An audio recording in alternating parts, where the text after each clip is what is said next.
right. Okay, so I had to get a lot of tech stuff straightened out, but this is part 3. If you've been hanging on, I had to do some settings, but we'll just jump right back into it. So you see the thumbnail there. Are these really black people? Are ADOS people? And 4 pictures. It's Cardi B, Yvette Carnell, Jussie Smolett, and Nicki Minaj, right? So we're back. And I didn't know if we were going to be able to get back, but yeah. Okay, so let's try to proceed.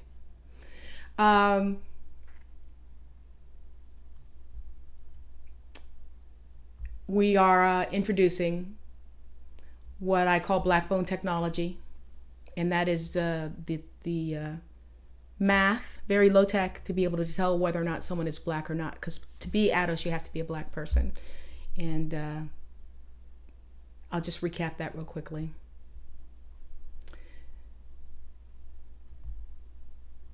Main thing is people want to see how these people get rated, right? Want to see whether or not they're black or not. So I'm going to recap as quickly as practical what was discussed last Friday. This might be your first time listening here. The whys and the how of why we're going to be excluding people who are not phenotypically black from ADOS. And this is something that should be followed throughout the world in people's individual movements, little collectives of black people wherever they are on the planet. But here, you must be a black person to be ADOS, American descendant of slavery. You can't be an immigrant or a refugee, whether or not you took that trip on plane, boat, or through sex. Okay?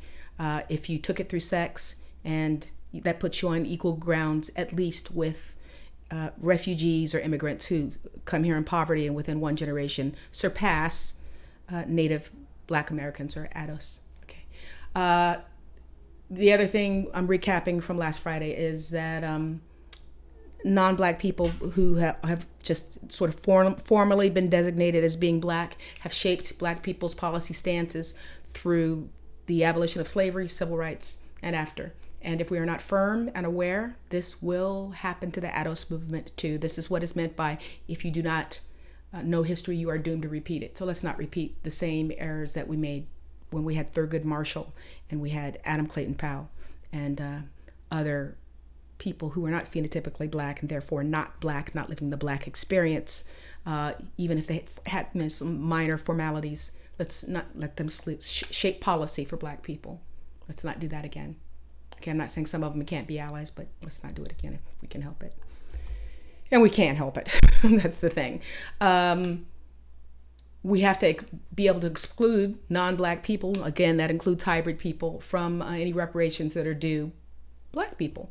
There are phenotypically white people who've been calling themselves white forever, who are not due reparations from slavery, even if they had an ancestor, because they didn't inherit that. They didn't inherit the debt and caste of being black.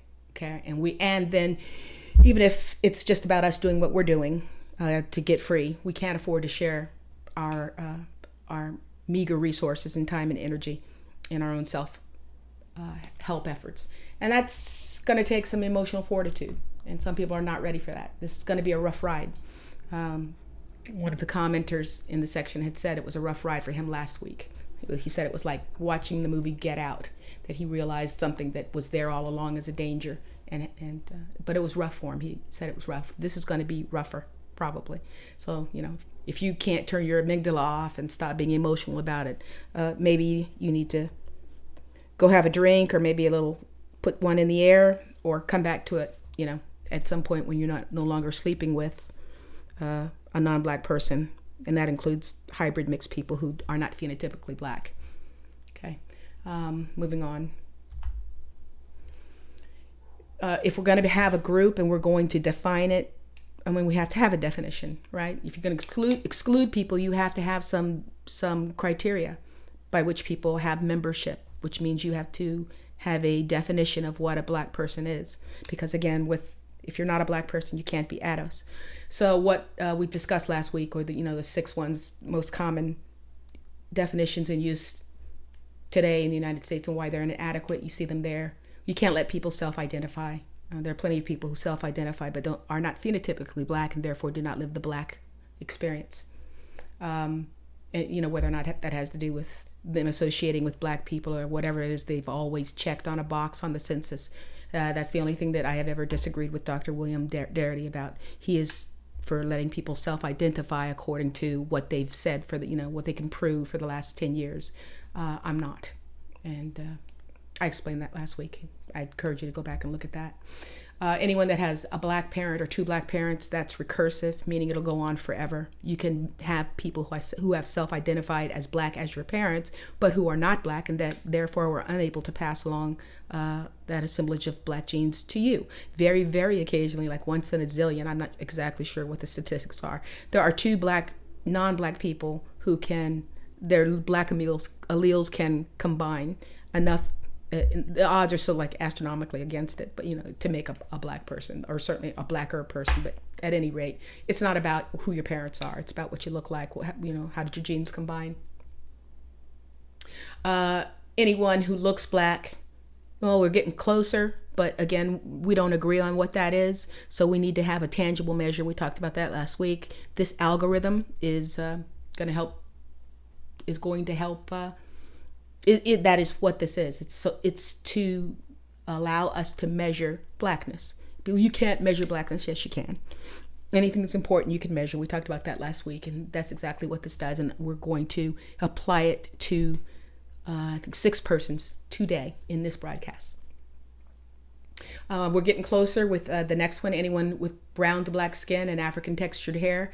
But again, we need to be able to measure what that is. Many people are going to argue about what constitutes brown skin and what constitutes African textured hair. You need numbers for that, okay? So again, we're going to use the tool that was introduced last week and we're going to apply it to these 6 celebrities.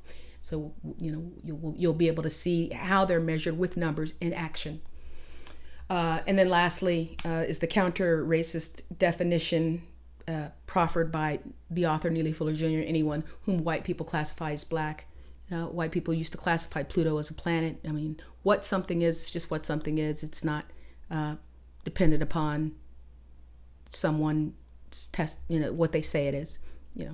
It's just, the truth is just what it is. It's not dependent upon whether or not somebody actually says it's the truth. Okay. See, is there another one? Last one. So as we've been discussing, you must be able to measure blackness. Our goal is 68% of phenotypic. That means visual, how they how they look. 68% phenotypic similarity to typical people of some ethnic group on the continent of Africa. So if you can look 68%, and that you can actually measure that. That has been done with scientific studies that used people as well as pictures of them in computer modeling, and we do it with the algorithm much more simply with low tech. We need low tech because that way it's easily applicable. In time, it'll probably be an app, and it won't be very long, where ratings can assemble and build up, kind of like on Yelp or any of these rating systems. But right now, anybody on planet Earth, no matter where you are, if you don't have internet connectivity very often, or you just learn about this somehow through printed matter, you'll be able to do it without you won't need an app. It's simple arithmetic. And if you want, you can print down the score sheet that I'm going to be showing. If you see right here on this graphic, you'll see that there's a link where you can see the black race rating sheet that I'm going to be using in this broadcast. And that basically, I'm able to do it in my head, but at first I think this will be very helpful for you. And so you can just go to that URL, or URL as they call it. You could download it and you can use it yourself and follow along with the broadcast, or just do it, throughout the week. Okay.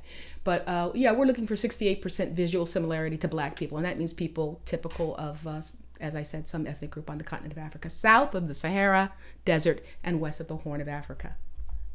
Okay, and so that concludes the recap from last week on the 22nd.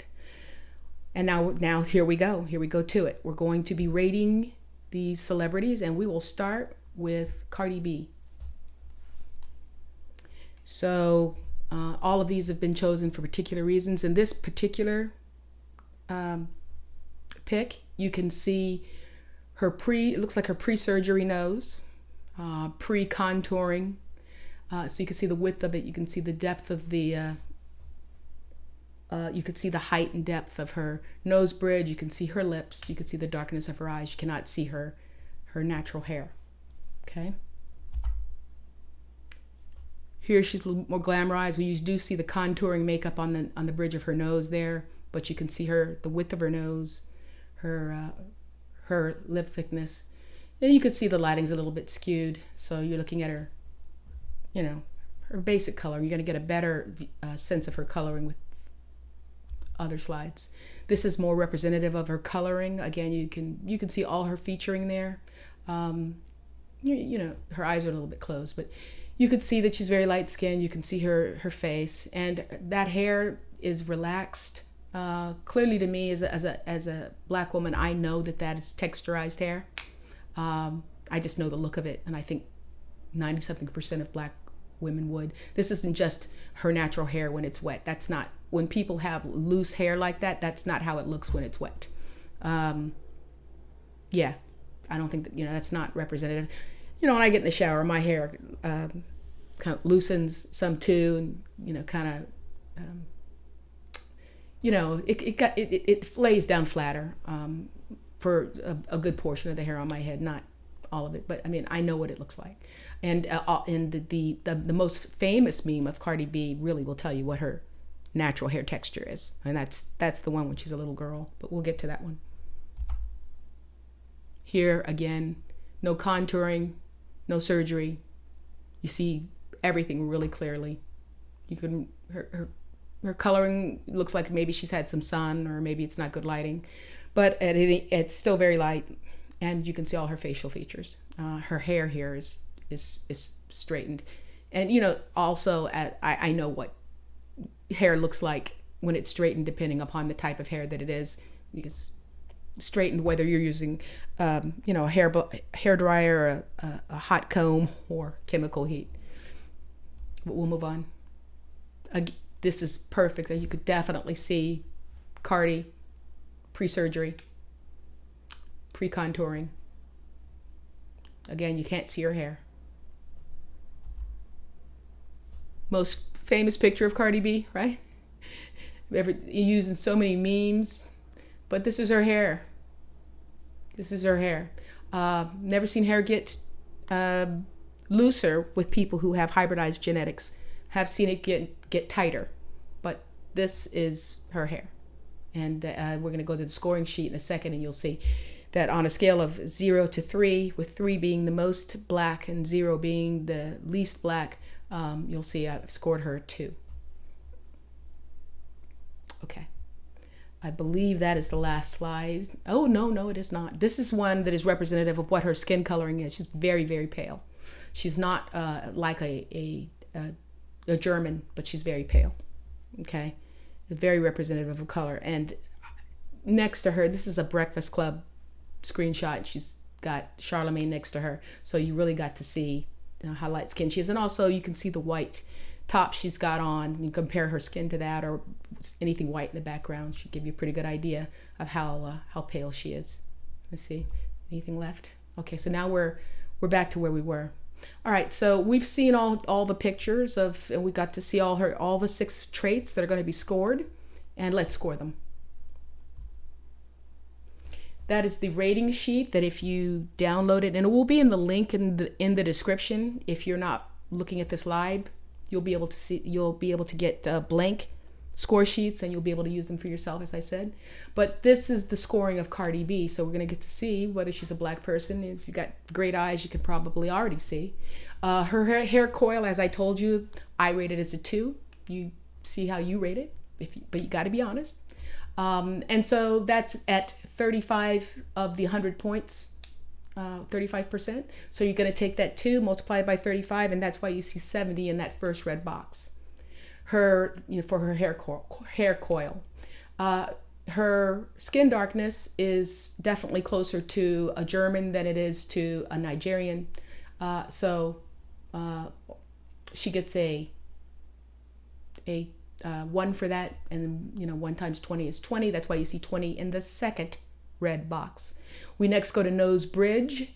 And her nose bridge is, as you saw, in the pre-contouring, it's not quite as pronounced in its curve, but it's definitely closer to a Nigerian than it is a German. In other words, closer to Martin Luther King than it is to Prince Charles. And so she got a 2, and you multiply that by the rating box that's next to it, 2 times 10. That's why you see 20 in the third box. Nose width, I gave her a 3. That's a black nose in width. So 3 times 10 is 30. That's why you see 30 in the fourth box. The next one is her eye darkness. Her eyes are very dark. A rating of 3 times 10, 30 points for her eye darkness. And then her lip thickness. She's got very full lips. She gets the full 3. That's definitely, right in there. That's very typical of the black phenotype. And so she got the full 3 points and 30 points there. You add all those up, what do you get? You see there the total in the lower right-hand corner, 200 points. Passing score is 195. Cardi B is a black person. We may not like her behavior, especially of recent. We may not like the fact that she says she's not black, that she quote unquote others herself. But just like a person's self-identification as a black person does not mean that they are a black person, a black person, a real black person who says they are not black is still black. There are many people who want to cancel or decline or deactivate the black card of Clarence Thomas or Stacey Dash, what have you, based on their behavior, but that has nothing to do with whether or not they're black. If they are phenotypically black, they are living the black life. That is the science. Even Clarence Thomas, if you read any of his memoirs, you'll find out that as soon as he got on that Supreme Court, he basically said, he got treated like the N-word. Okay, I don't want to get my channel canceled, so I'm not going to actually use the word. But basically, they treated him horribly. He still does what he does. He's, I don't like the way he behaves, but he's still a black person. And so what Cardi B has done, I don't like that behavior. But can I say, well, she's, that behavior means that she's not black, or because she says she's not black, she's not black? No, this is problematic behavior of a black woman. Now, is she lighter skinned and would she possibly be preferred, especially with that accent? People put more weight on that accent othering her, than if they didn't ever hear her with that Spanish accent. I don't think that they would have so much of a problem. But yeah, is she lighter skinned and is she going to be treated better than a dark skinned black person? Yes, but the distance between these type of people, anybody who is 195 or better has a black phenotype, and we recognize this black, and their experience is going to be much closer to black people who would get even all 3s than to non-black people. Okay, much closer. So that's why it's just a binary. You're either black or you're not. Okay, I understand that there is that gradation of treatment, but what we're trying to see is where is that break point where the difference in treatment is so great that you have to say these people are not black or this person is. And so 195, which is that 68% route, which is a scientifically chosen figure, go back, it has to do with the face morphing and so on that we discussed last Friday. Okay, so Cardi B's a black person. And I thought I had a sound effect for that, but I don't. So let's move on to the next person. Let's close her out. Let's go to the next person we're going to rate, which should be Nicki Minaj. Okay. So we'll turn her on.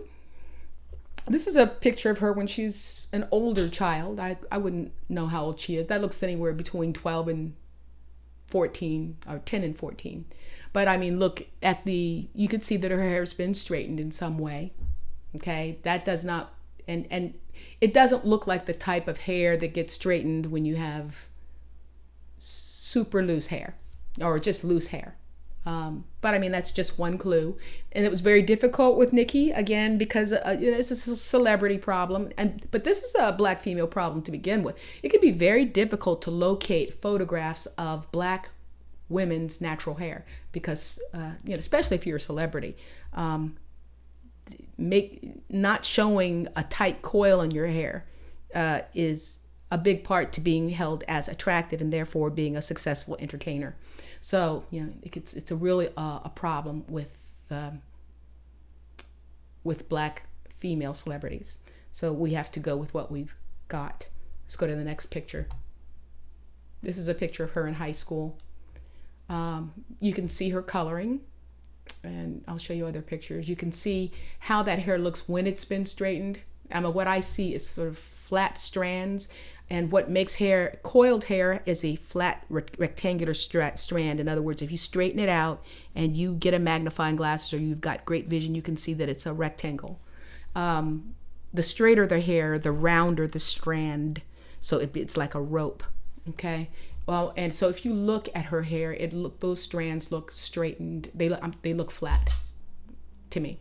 You know, I as I said, I know as a black woman what different hair looks like in different kinds of treatments. But this is what we've got. That's a high school picture. You can see the bridge of her nose. You can see the width of it. You can see her lips, darkness of her eyes, and so on. Next picture. These are screenshots that you're going to see, quite a bit of them. It took me quite a bit of time because this is when she was from a video and she was auditioning for something in high school. So you could see how her hair is worn. Typically, if a person has that loosely coiled hair that's called good hair, they usually don't wear those types of styles. But this one was not for the hair so much as it was that I was really trying to get a good sense of her nose bridge. And this is just one of them, one still of that video. Another still that just happens to be next to her contoured, maybe surgically altered face now. Trying to get a sense of her nose bridge. It's another one. Another one, you can see a little bit of curve there. You can see it indented at between her eyes there. You can see her coloring too, especially next to the white girl who's also auditioning. This is a stage. It looks like a classroom, but it's a stage made to look like a classroom in a theater at her high school. Really good look right there for her of her nose bridge. And we're back to where we were. Okay, so we've seen all of the videos. Let us now look at her score.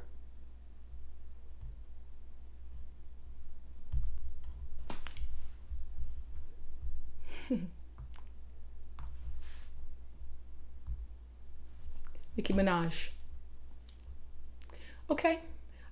You'll see that in that first one with hair coil, it's in purple, unlike the other ones with a little question mark saying it's a 2. I feel very confident that it is a 2. But you know, people who want to say, well, you never got to see her real actual. Okay, you know, I'm being very technically specific. It's a question mark.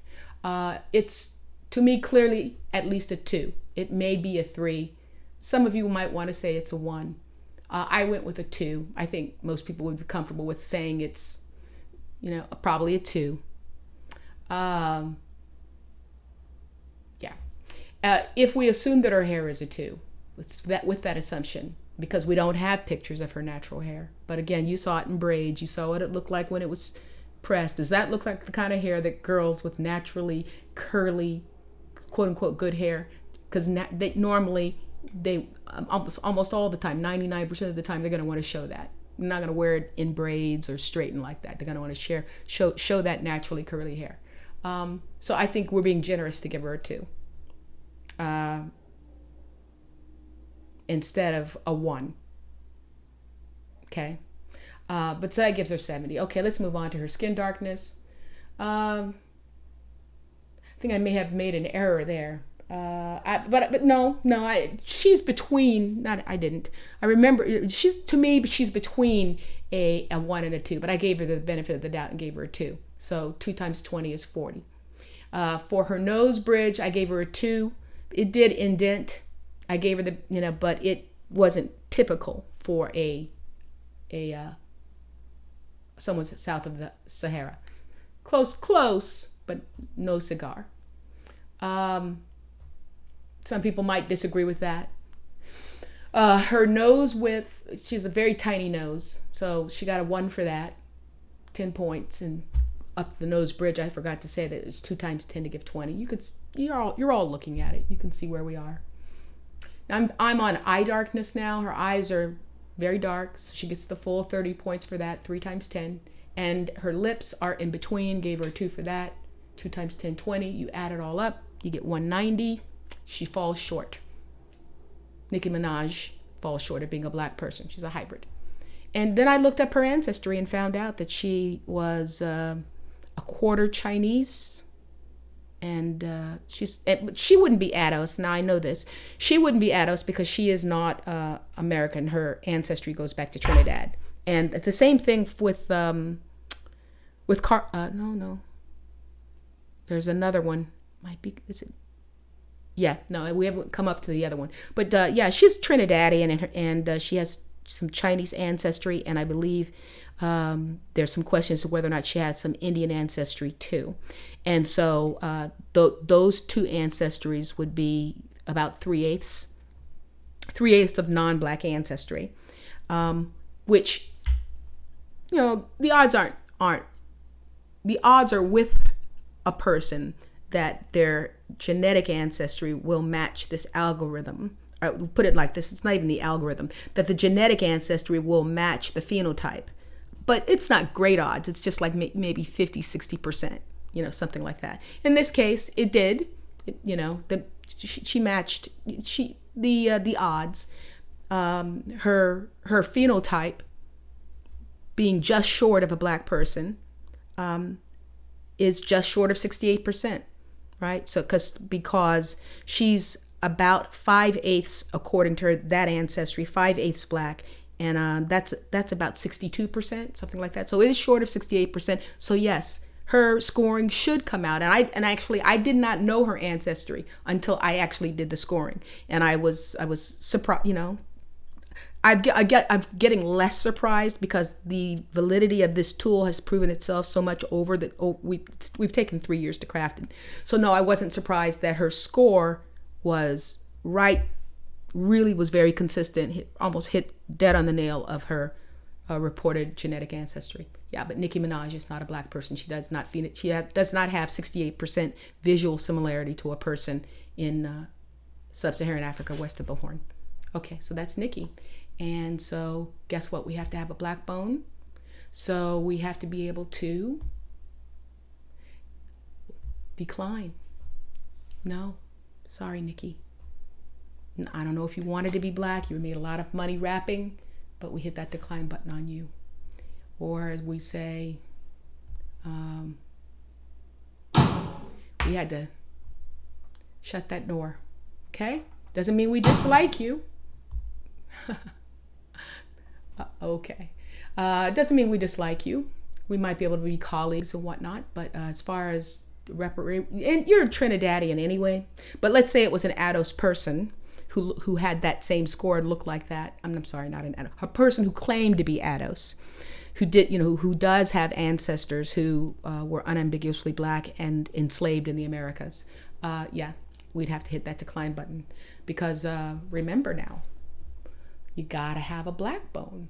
It takes some emotional fortitude to be able to decline people. Okay, and that's what this is, black bone technology. I warned y'all, this could be a rough ride. That was Nicki. Next person, and you know what? It was requested that let me get rid of this decline. It was requested by one of the watchers of the last video that I score. Nicki Minaj. That is why I chose her. And this person also wanted to see the next person up, who is Foxy Brown. So let's look at Foxy Brown. She was a little kid, adorable, right? Okay, let's go to the next one. Here we can see her coloring. We get a sense of her nose bridge, her lips, and her hair. Now there are people who said, after I scored her, because I try to do it blind, people who say, well, she wears a weave and this is not her real hair. I'll discuss that when we finish looking at all the pics and when we finish scoring her. Here, this is bone straight. Who knows what that is, but we get it, it's the same coloring. Again, the nose, eyes, lips. Again, clearly straightened, and we're looking at other features. Here it looks like her hair's been straightened a little bit, but it's not as curly, but this is if you put a little product on it, maybe with some petroleum or something, and brush it through a little bit. If that hair was originally curly like that, that looks authentic to me. Again, as a black woman, I have an eye for this. You can see her nose bridge. Hair again is a version of that curly hair. We keep seeing versions of it. Again, you get a sense of her nose bridge, the width of her nose, her eyes. And take a look at all those traits. Okay, those are the pictures of Foxy Brown upon which I based my scoring. Let's look at her score.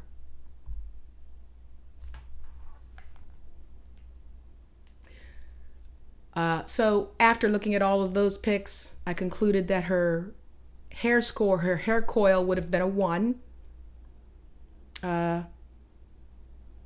But it had a natural gloss to it, and according to the algorithm, you decrease it by 1 point if it is glossy at all, because those were big curls, those weren't little curls. So she started out with a 1, but because of the glossiness, meaning that hair strand is a round strand, she gets 0. There are plenty of non-black people with hair like that, just curly hair, right? So she didn't get any points for hair. Now I can tell you right now, as a shortcut, she just lost 105 points. That means there's no possible way for her to make the passing score of 195, because the maximum score is 285. If you subtract 105 from that, you're not going to make it. But I'm going to do the others as well, just so you can see a demonstration. For her skin darkness, she gets full points. She's as dark as Martin Luther King, so she gets 30. She would get 30 points for that. For her nose bridge, she had a pretty straight nose bridge, like a hawk, as Coco said. So she got a 1 on that. And so she got 10 points for her nose bridge. Her nose width was also very small. Maybe, I was generous giving her a 1, but it seemed to me to be wider than, say, Prince Charles's or Lady Diana's. But, that's generous. I gave her 10 points. Her eye darkness, very dark eyes. Most people of the earth, besides the people in Europe, have dark eyes, but they're not necessarily black people just because they have dark eyes. So she gets 30 points for that. And her lips, I gave her full points for that. But she came out with a score of 140, quite shy of the 195 required to pass. A coiled hair is the most, actually the combination of facial features, all 4 of them, all 4 traits put together, is the biggest signal to blackness. But as one single trait, hair is the biggest indicator, because it's the thing that is the most distinct in black people as opposed to non-black people. So Foxy Brown did not make it. Not a black person. We have to get a black bone, right? We have to be able to say no, or we decline, right? So she is declined as a black person. And we have to go ahead and shut that door. Okay, that's number 2. Who's the next person up? How about a male? How about Jussie Smolett? Let's do him.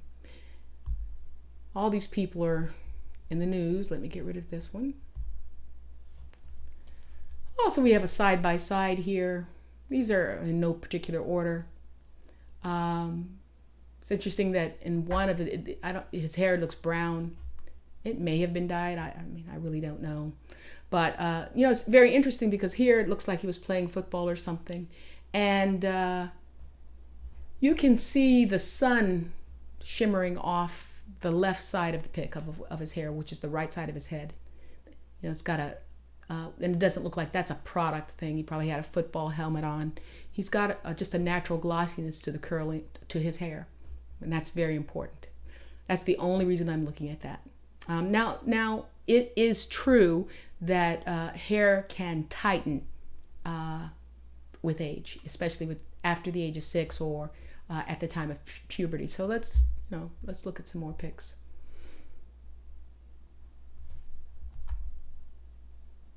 This is to give you a feel of his nose bridge. But we could see his other featuring as well. You could see all of his featuring here.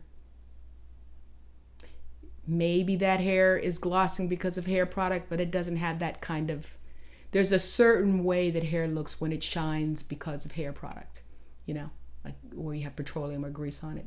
And that doesn't have that look to it.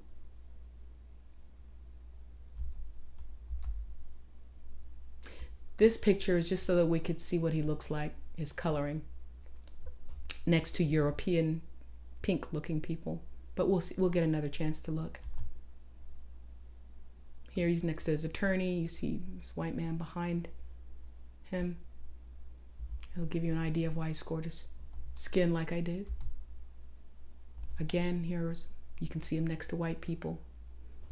You know, Euros, I'm saying. Look at his skin coloring. You could see his bridge. Really good, you can see his hair. We got really good pics of Jussie to go on. Just to add a little bit more context. Yeah, it's a picture of all the Smollett children. Which one is Jussie? Maybe some of you know. I don't. I'm not going to make any assumptions. I think it's probably him. But in any case, all of them are here at the beach, and they all look like that hair has a natural gloss to it. Just the luck of the draw. It didn't have to be that way. Siblings can have different racial classifications depending upon how their genetics recombine. Okay. And we're back to where we were, so that means it's time to score Mr. Smollett, who's been in the news. Apparently, you know, he said he was the victim of racism. What I equate with anti-blackness. I never said anything because, well, let's just get to it. Let's score him. Let's score Mr. Smollett.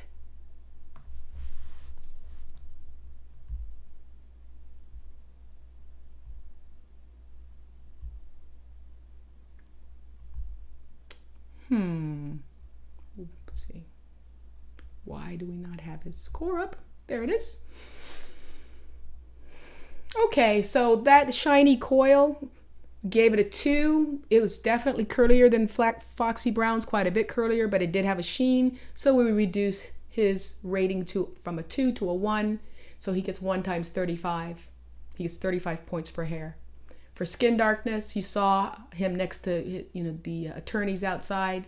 He gets a 1. He's not like them, but he's as light as you can get and not be, you know, almost exactly like them. So he got 1 point for his skin, 20 points for his skin, 1 times 20. For his nose bridge, he had a very high nose bridge. It was indented a little bit, but some white people even have nose bridges like that. But, you know, it was indented some. You got to see, you know, the effects of his mother's genetics there. Some, just a little bit, but just a little bit. So he only got 1 point for that. 1 times 10 is 10 points. Nose bridge is 10%, just like the 3 that follow it. Nose width, he got a 2 for that. It's a little wider than, you know, Prince Charles. It's closer to ours than it is to, say, Prince Charles and Lady Diana. So he did get a 2 rating for that, 20 points. His eyes were very dark, so he gets the full for that. That's going to be very common. And his lips were not quite as full. There's definitely a difference, but he was closer to black people than to non-black people. So he got a 2, and so he got 20 points for that. You add it all up, he also falls quite short of being a black person. 135, okay? And this sense that I had, because I've been using this algorithm of him not being a black person to begin with, was why I didn't comment on social media whatsoever with the controversy. I don't attribute what's happening to non-black people to racism, which I equate with anti-blackness. Okay, now I understand that non-black people have squabbles within themselves. You know, you have the MAGA people having issues with Latinos. Okay, but they also say that Latinos are of the white race. Okay, and they'll get it straightened out just like they did with the Italians in the 20th century.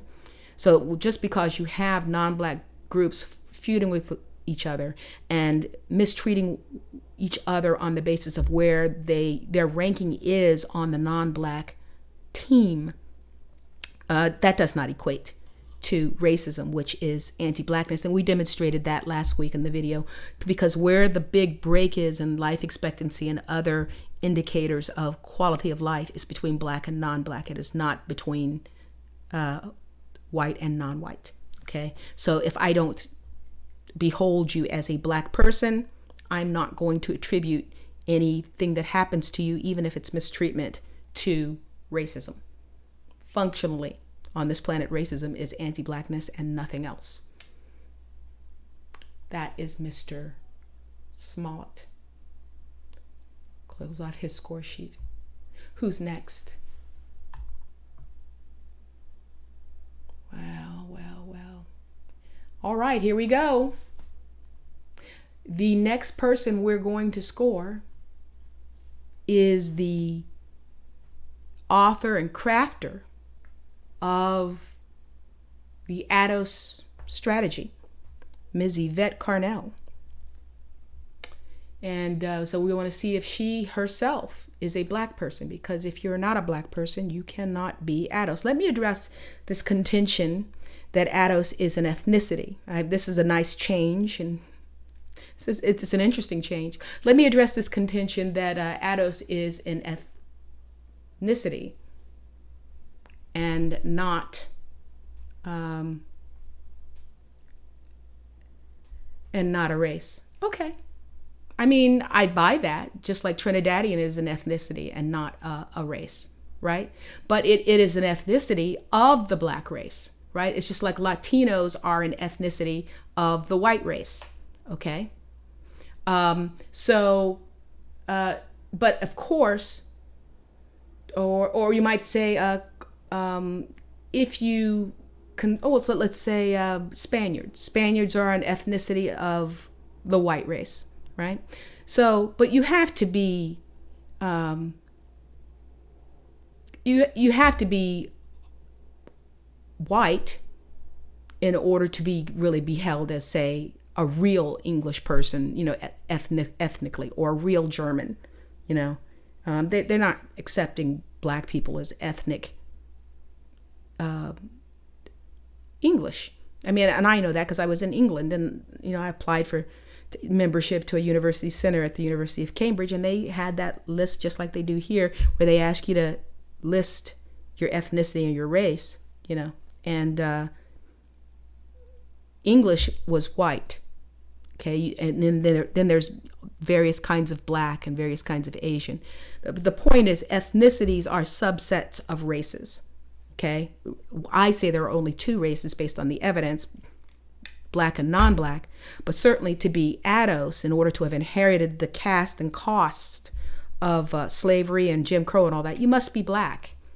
And, you know, since this is take 3, I don't know that I have said that this is the only thing that I disagree with Dr. William Darity on.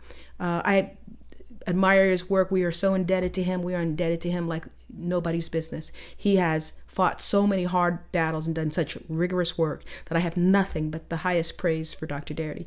And this is the only thing on which I disagree with him. That he says that in the proposal for reparations, anyone who has self-identified as black for 10 years should be held as black. I don't agree with that. You have to be phenotypically black. He specifically said that he wasn't taking into account phenotype.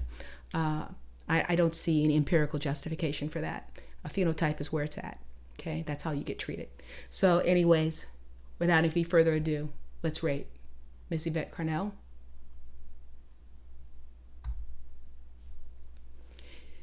She wears glasses almost all the time, so it was really tough to get a read on her nose bridge. But I mean, here you have you can see her full face, you can see her hair. You'd have to zoom in closely to see her eyes, the color of her eyes, but they are not the general, very dark that look like almost like black eyes. I know I've seen plenty of videos where I just happen to be watching maybe the program live or a replay, and there are times when her eyes look blue, sometimes they'll look green, just depending upon what she's wearing. Leads me to believe that maybe she has hazel eyes, but I mean, you could see everything but her nose bridge there, and you zoom in closely, you can see her eyes look kind of dark green, or maybe dark hazel, maybe even dark blue, maybe gray, but they're not brown. Let's go to the next picture. There you get a really good sense of her eyes. You can see how light they are, and you can see they are not brown. You can see her hair, of course, and on both you can see the color.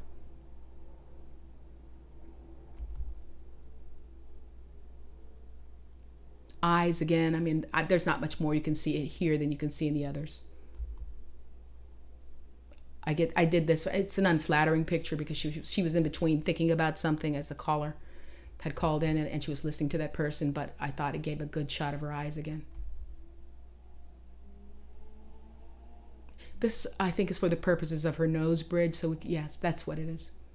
This is just a pic I found on Google Pics, so you get a sense of her nose bridge. It's a little bit blurry, but this is what we got. Again, you can really see the nose bridge there with the glasses off. You can see that it is raised. It's curved some, but that you get a really good sense of what her nose bridge is there. Now you can see that it's curved, but you also saw on the last one that it was raised. So it's a wide arc. And now the wider the arc it is, the closer that is to a straight nose hawk type thing. Okay. This is a screenshot that I'm using to demonstrate how light her skin is. You can see the white sort of placard on the lectern, on the podium, and you can see her hands. You see how light those hands are? I don't see the difference between that and what I see in a typical European American, just very light skin. Okay, so we're back to the beginning. So that means it's time to do what? It's time to score Miss Carnell. Oops. My goodness, not the right one. Oh, where is Ms. Carnell's score? Am I going to have to upload it? Or maybe you'll just have to listen, because if I didn't get the right one, let me go through some of the scores and see if you'll just hold on a minute. We'll put on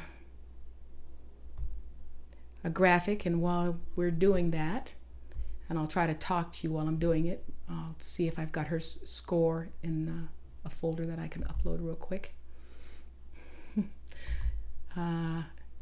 Yeah, you get to see how important it is to... Okay, I see what I did. What it says is that what I was showing you, let me take this off. It said the wrong name. I forgot to change the name on it as I was making the graphic. But that actually is her scoring. So we'll just go back to that score sheet. Let's take this one off. Blackbone Technology, we go take that off. Why is it still showing? I don't know. Why are you still showing Blackbone Technology? It's okay. Let's go back to Ms. Carnell, her scoring.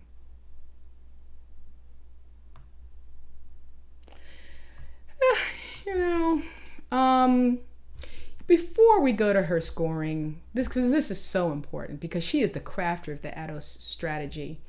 I want to talk about her policies. I got a chance to write about that a little bit in our group. because we had scored her in the group. Okay. And as a result of discussing it in the group, I was asked a question by one of the group members, and you can see that I've blocked off the profile picture and the name of the person who asked the question, because the person really didn't address her phenotype in this comment. But the person, I'm saying the person because I don't even want to give a hint as to the gender. The person asked what parts of what Ms. Carnell, that's she, advocates make sense, and what parts are ill-advisable. That's an excellent question, okay? Because we don't want to just argue the person. Although I did demonstrate last broadcast on the one before this on the 22nd, or the two before this one, what the interplay is, how they're much more likely to want to be accepted and to push measures of integration rather than our own capability separate. But at any rate, we still want to know, is what the person's saying logical? Just like I want people to address what I'm saying, not the fact that, almost 3 decades ago, I was married to a white man. Okay. So, that was an important question to ask and an important question to answer. And so, I don't know how well you can see the graphic. I'll try to put it on so that you can see it, but it's probably going to be very tiny level, and you might not be able to see it. And I'm still trying to get this black bone technology to go away. So I really don't know why it will not. I think, and I don't want to just get rid of it. Well, I guess I could I'm going to go ahead and just remove it.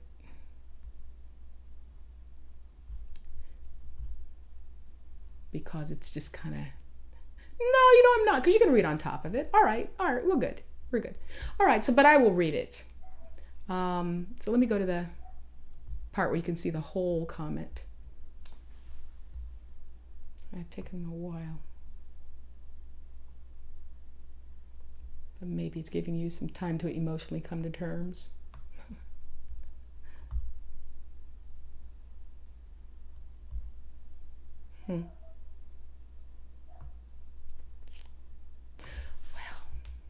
I cannot get the second part, so I'll just have to read it because it's important. It's important. What do I think is constructive about what she said, and what don't I think was constructive? Good question our group member asked. For whatever reason, it's taking me forever to get it. Okay, I got it. Okay, I'm going to read it now.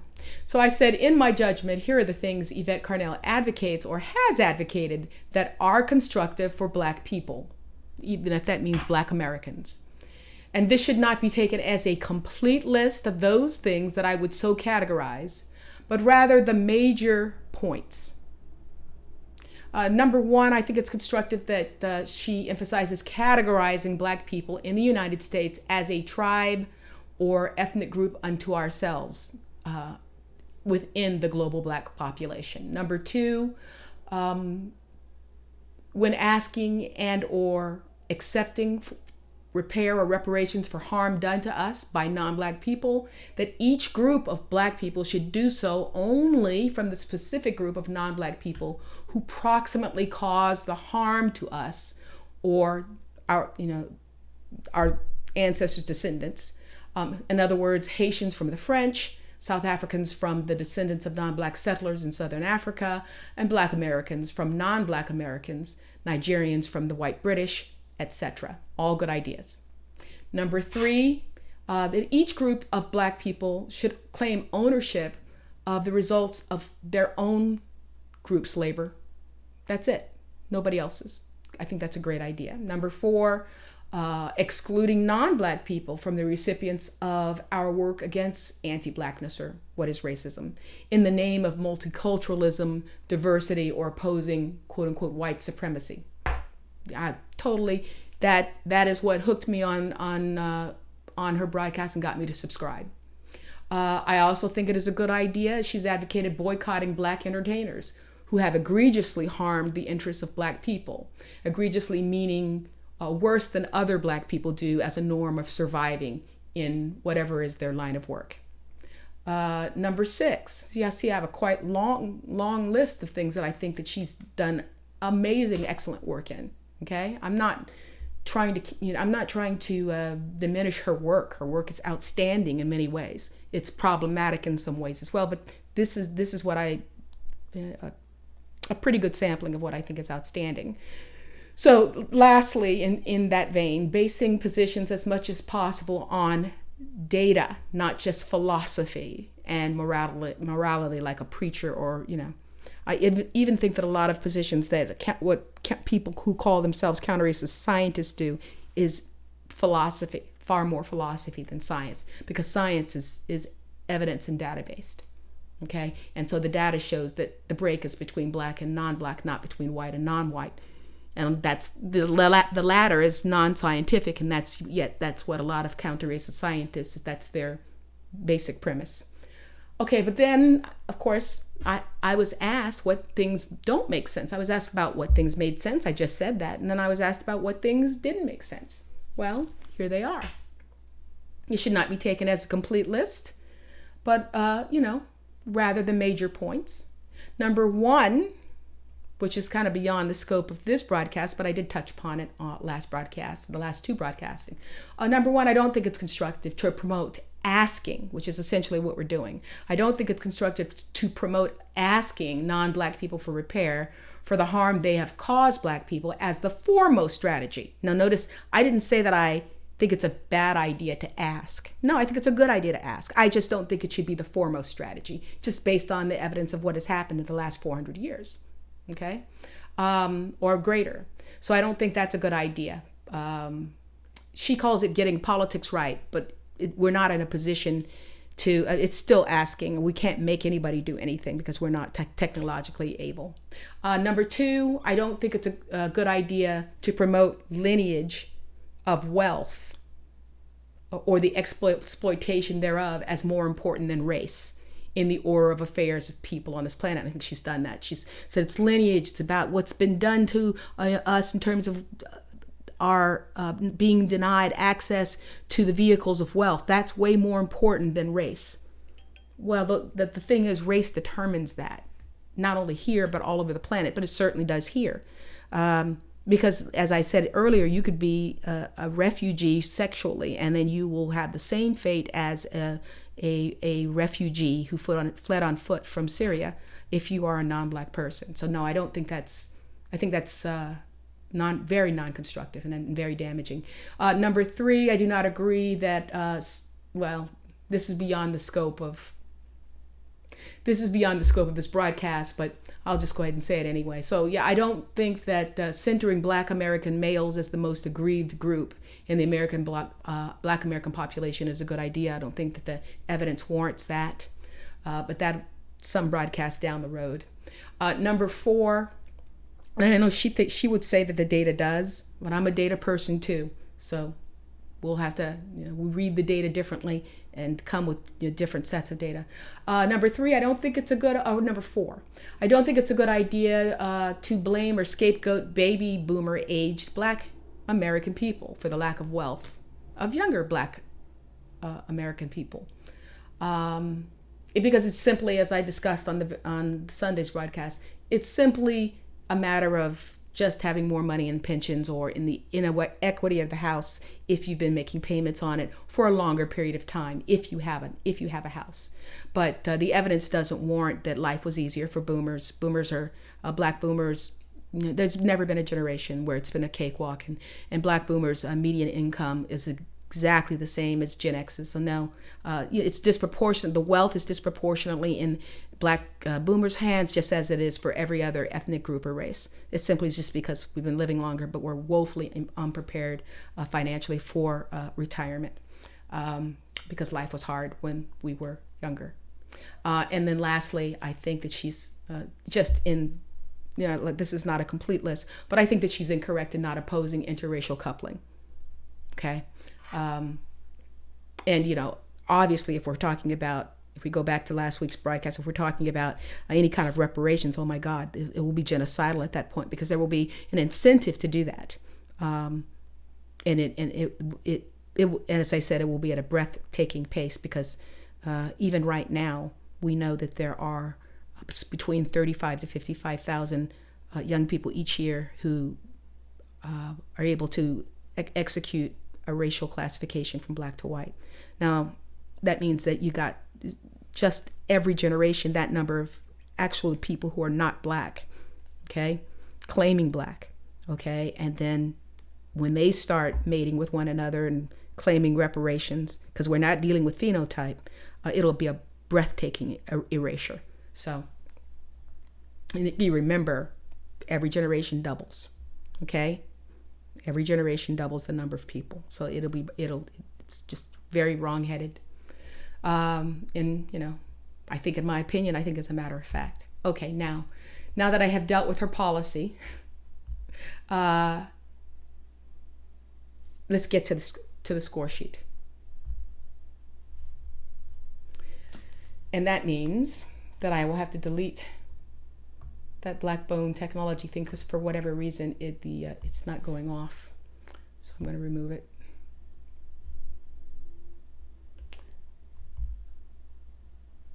Hopefully that takes care of the problem. It didn't. Why would that be? Let's see what happens if we go to her score sheet.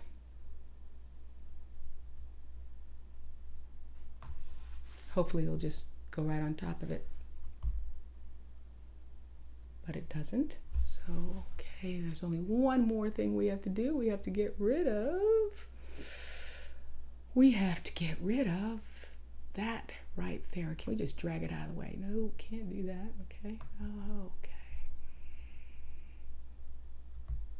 okay. Okay. Now it does say Nicki Minaj up there because I forgot to change the name, but this is Yvette scoring. This is Yvette scoring. I'll say that 3 times just in case you zoom into this. This score sheet right here says Nicki Minaj, but this is Yvette Carnell scoring.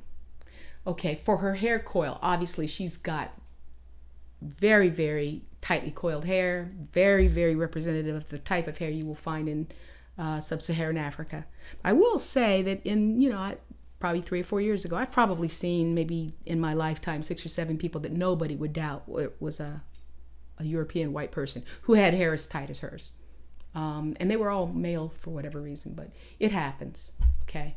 From the behind, you're like, what is that? But as soon as they turn around, everything about them is white and everybody treats them as white. At any rate, she does have that kind of hair, so she got the full 105 points for that. But their skin is the exact opposite. She gets a 0 for skin because a lot of times as the light is shining while she's on the air, you can actually see the light going through her ears. Her skin is translucent like a white person, European person's. Sometimes, it looks pink, different parts of her face. And this is not in any way the purpose of this is not to make fun of anybody's appearance. It's not to make fun of if even European Americans' appearance. It's just to correctly categorize. Okay, that's all. That's all this is for. We're not trying to bag on anybody, make fun of anybody based on how they look. People look how they look. There shouldn't be a value attached to that, except as it pertains to if you have to defend yourself, as we do. So now it's important to know who's who, okay? So moving on. Her nose bridge, we got a sense of that. It's arced, but it is not the typical sub-Saharan full arc. So she got 2 points for that, a rating of 2 for that. Her nose width is also, it's closer to a sub-Saharan Africans than it is to a Europeans or non-black person. So she got a 2 for that. Her eye darkness, you could see that her eyes were intermediate, you know. But even if you gave her a 2, because they're not brown, and if you look at the algorithm, you get a 1-point deduction if they're any color but 1, and that has to do with just, you know, biology and genetics, lack of melanin.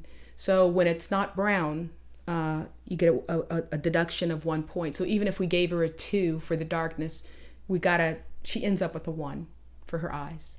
And then her lip thickness was not as thick as they possibly could be, but they were pretty full. They were about like Jussie Smolett. So she got two on that. And so when you do all the multiplications, you get 105 for hair, you get 0 for skin, 20 for the nose bridge, 20 for the nose width,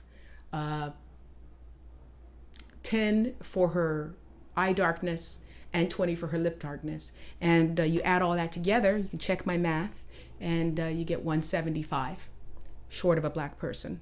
Okay, it's not a black person. Now, I also want to say this about Ms. Carnell. You know, I don't know.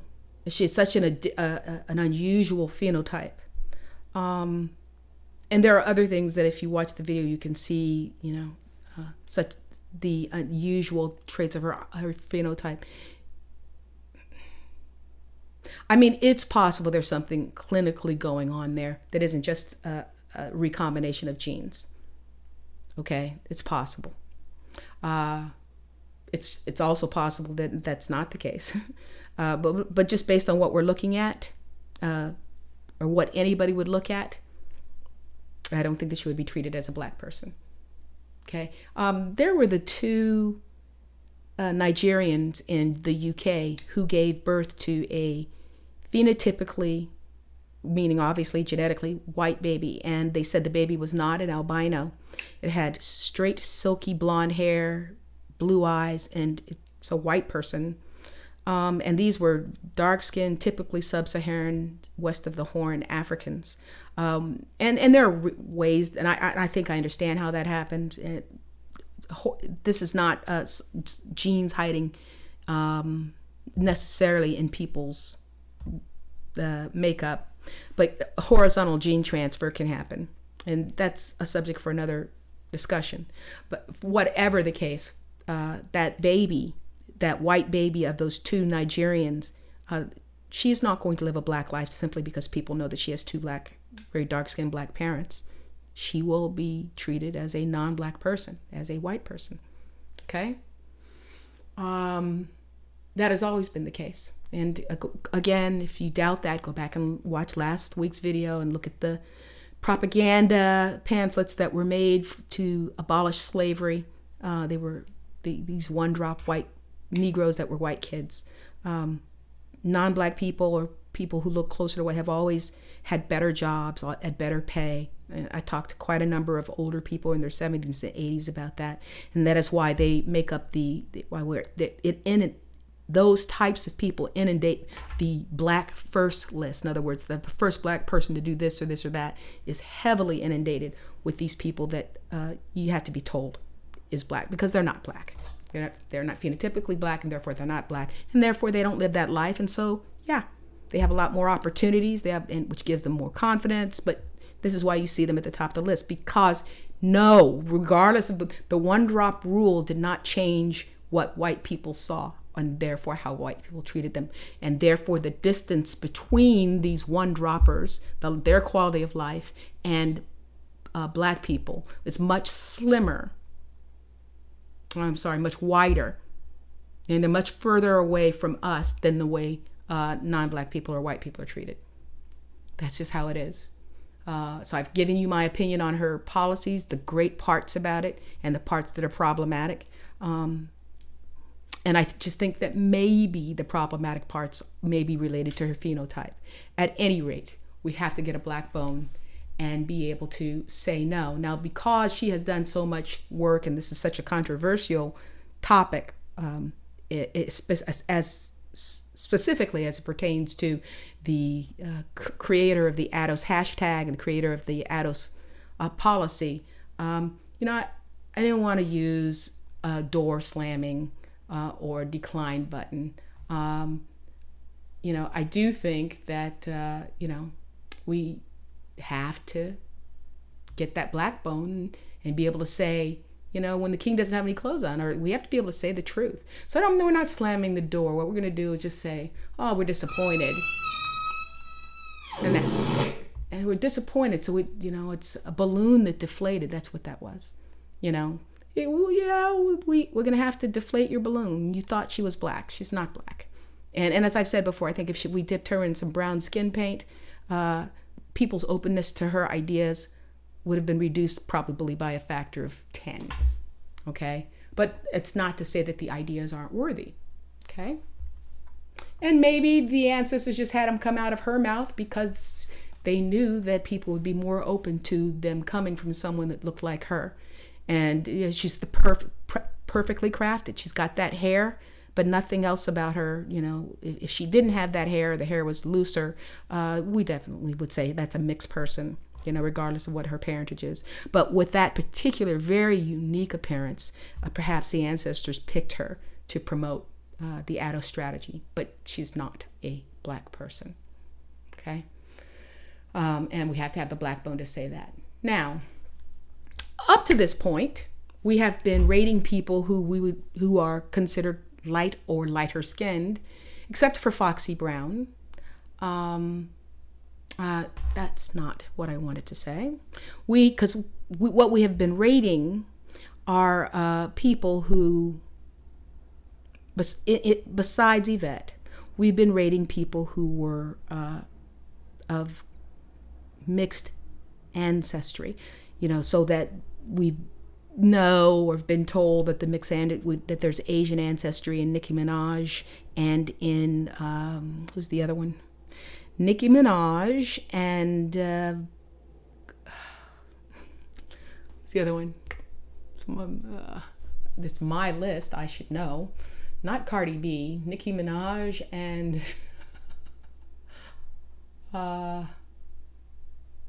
Foxy Brown. Yeah. Okay. And we know that Jussie Smolett has, a white father. Okay.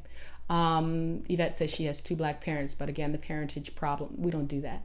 But, okay, with the exception of Yvette Carnell. So, well, yeah, of course. I told you that the parentage rule would work. All these people have mixed parentage. That's why they're not black. All you have to do is you don't need all this math. You just go by the parentage rule. Well, I want to show you how that's not the case. And I have a long list of them, but I can't be up here all night. So I'm just going to give you one example tonight, but there are other examples that we'll save for future broadcasts. Let's talk about the rapper J. Cole, whom I would have known nothing about had it not been for my colleague and moderator of this channel, known as Coco here, and he's known as Kofi other places and Max other places. But yeah, he's also the moderator, co-moderating of my secret group on Facebook that I've been alluding to. And so, yeah, had it not been for him, I would have never known about J. Cole. However, I have seen people who are in his situation, having one non-black parent, one black parent, okay, who score like him. So let's look at the pictures of J. Cole. And get rid of this one. Okay. So it's interesting, huh? We could see his whole face. And his left eye and his right eye seem to be of different colors. And we see that. I don't think it's just lighting, because we're going to see that in other pictures as well. But we get a sense of all 6 of his traits here. It's a sense, but we need more to get a full sense. Okay? So yeah, we can see the whole thing. Hair coil, skin darkness. Oh, there are other pictures. We get to see his nose bridge some, his nose width, his lip thickness. Phenotype is where it's at. The science shows us. Okay? It's not what you say you are, it's what you look like. You can claim to be black, but not get treated as black because you don't look black. Or you can claim to not be black, but look black and therefore get treated like black. Okay, so, but it really is about how you look, just objectively. Okay, there's one picture of him. Let's look at the next. Get a good sense of his nose bridge. See how it's indented a little bit. And see how that eye over there, see how his left eye, which would be the eye on our right, looks a little bit lighter. It's pretty consistent. Now, obviously, the source of lighting is different there. So, I mean, that happens. I've seen people with one blue eye and one gray eye. I mean, sometimes we've seen not only people, but all kinds of different creatures where they have eyes of different colors. But they're dark. Even the one that's a slightly brown, the left eye is very dark. Next picture. Get a sense of his hair much better there because it's longer. I mean, that's 3 hair. Snappy hair. We get a sense, we get to see all the features again.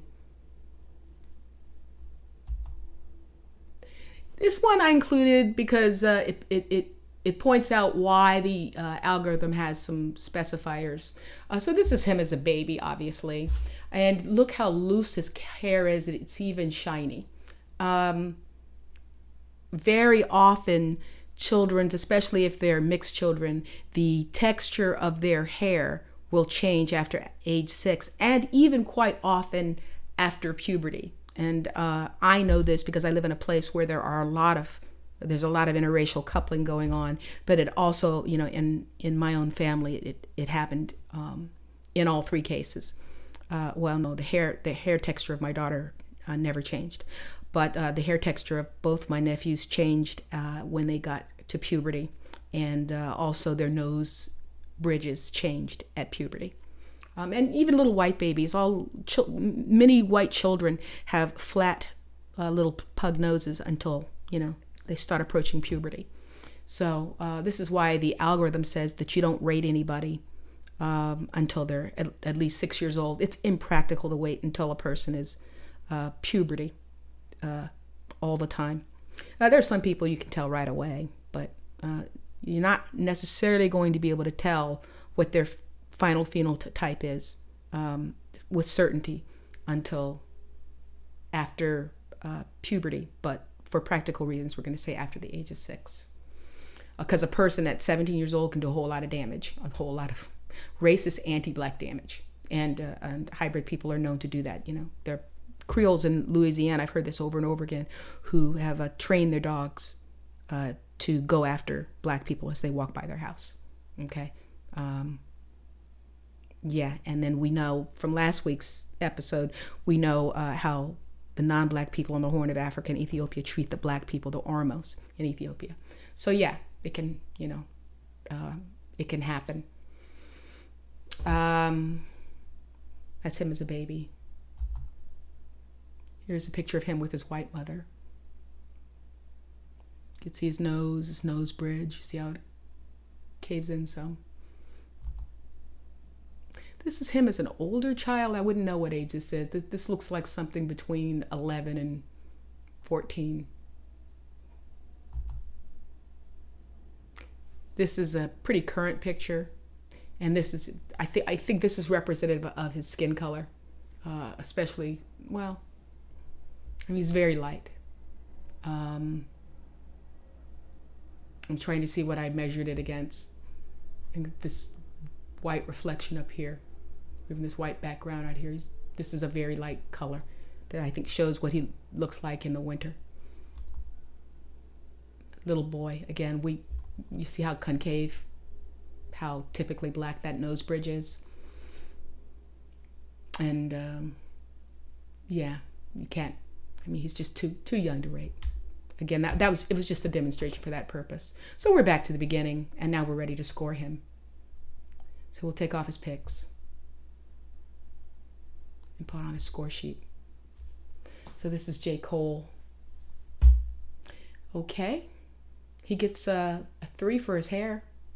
I had some very tightly coiled, very typical of black people's hair.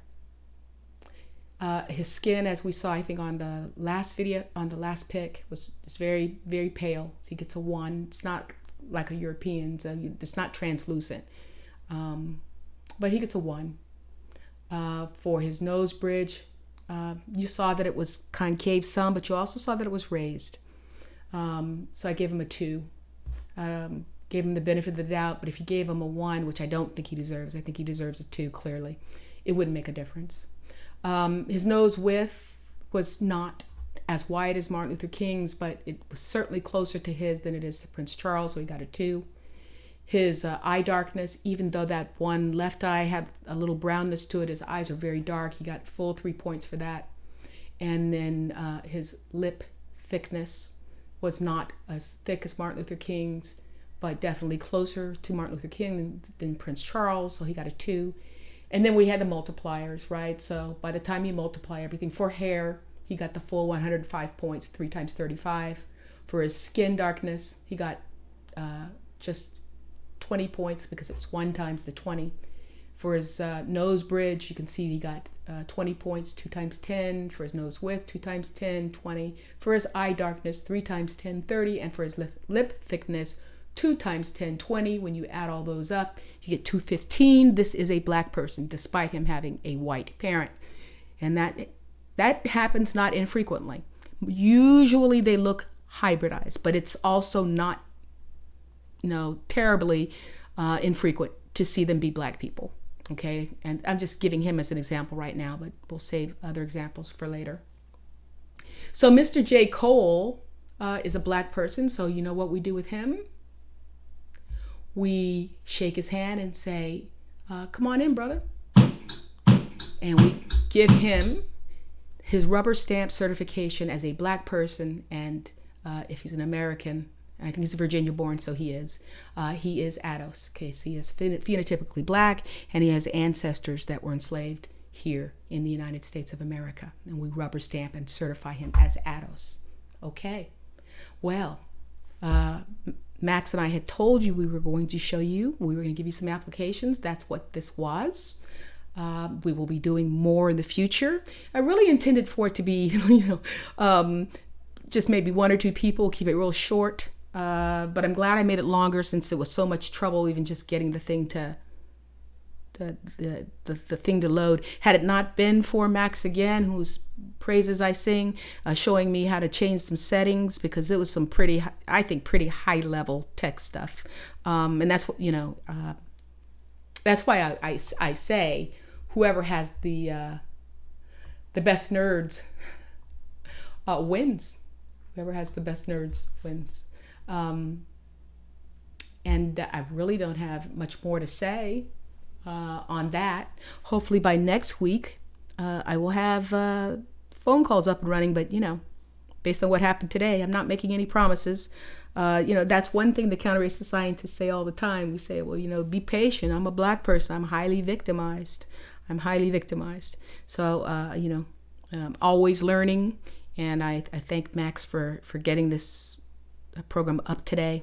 And he's certainly he's a prototype of what we need, because technology is where it's at, how to get things done. And that extends from broadcasting to being able to defend yourself and your efforts. Okay, well, there's a saying, I think it's anonymous, but I've used it a few times, and it goes like this. A man or woman convinced against their will is of the same opinion still. So if you are emotionally oriented to not be able to exclude these types of people because of your relation to them or your desire for them, or simply you're just not wanting to stand alone as black people, or for any reason that, is rooted in emotions, that you want to pursue them romantically or sexually, or they're in your family. If you are emotionally opposed, if your amygdala has been activated, I don't think this will have changed you at all. However, this channel is for blurs. It's for people who prioritize science, rationality. We don't need everybody. But if we can get to 10%, we're going somewhere. And that's the level at which it catches on. And I've explained why it's important to exclude people who are not phenotypically black. So this was for people who are open-minded. I don't expect this will have changed the minds of anyone who was opposed to it from the beginning. But if you are a person who changes your mind based on new information, this was for you if you had not seen it before. Okay? And I'm certain you hadn't seen a way to score whether or not somebody was black. So this was for those such persons. Now, I did not look at the chat. I let Max handle that. Max Kofi, you can hear me refer to him in several ways until he tells me the one way he wants me to reference him. I let him handle the chat room this time because, it was already so difficult technically. But I will check for the comments and respond to them. I did not repeat the name of what this program was: the ADOS movement and conserving resources, whose black cards should be declined. I've given an example of that. So you'll get to see some more examples next week, next Friday. And hopefully it will go off without a hitch at the planned time, 6 p.m. next Friday. The date on that will be, let me check my calendar. The date on that will be the first, wrong. It will be the 5th of April. So join me next Friday on the 5th of April at 6 p.m. Pacific, 8 p.m. Central, 9 p.m. Eastern for some more applications of the Cree Tool. And you'll see what else has come up in the news since then. I was, not surprised that Jussie Smolett was released based on just his forfeiting the bond, because I didn't think he was a black person. But, I understand now, there's all this to do about interference with, I think it was a black DA who let him out. And so it's a sort of an O.J. Simpson-ish type thing. But, to me, she should have just left it alone and let them handle it. He would have been all right. But how he was handled in the end, to me, is reflective of how a non-black person gets handled. So we'll see what else in the news has come up by next Friday, as well as rating some other people. For Friday, March 29th, 2019, this has been the Counter-Racist Evolving Engineer Program, talking about the ADOS movement and conserving resources whose black cards should be declined. Let me know what you think in the comments. Let me know who else you'd like to see rated for next week. And I will talk to you and see you all then. Good night.